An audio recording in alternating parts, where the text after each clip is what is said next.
Welcome to our channel. Today we how to activate Squarespace Commerce for selling digital downloads. Easy tutorial step by step clearly. To activate Squarespace Commerce for selling digital downloads, start by logging into your Squarespace account.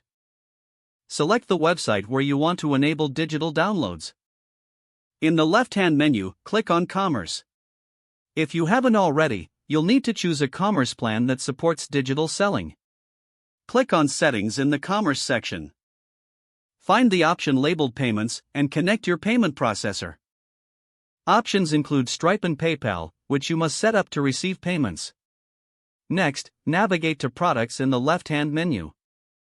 Click on Add Product and select Digital Product. Upload your digital file, add a product title and description to inform customers about the download.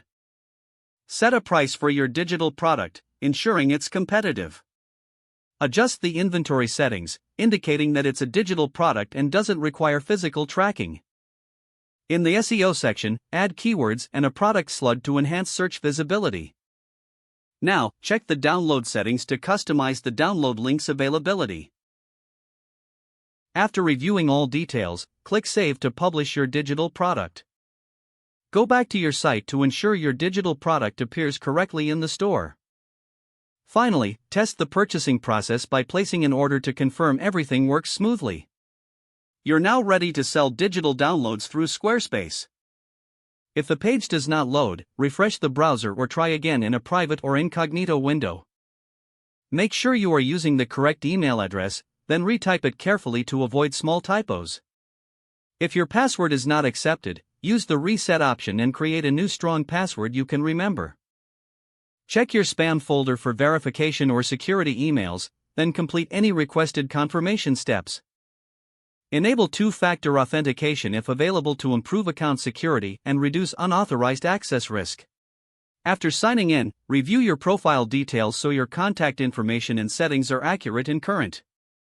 If you see an error message, note it down and try again after restarting your device and internet connection.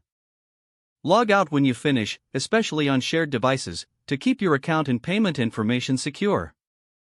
If the page does not load, refresh the browser or try again in a private or incognito window. Make sure you are using the correct email address, then retype it carefully to avoid small typos. If your password is not accepted, use the reset option and create a new strong password you can remember. Don't forget to like this video and subscribe to our channel for more step-by-step tech guides.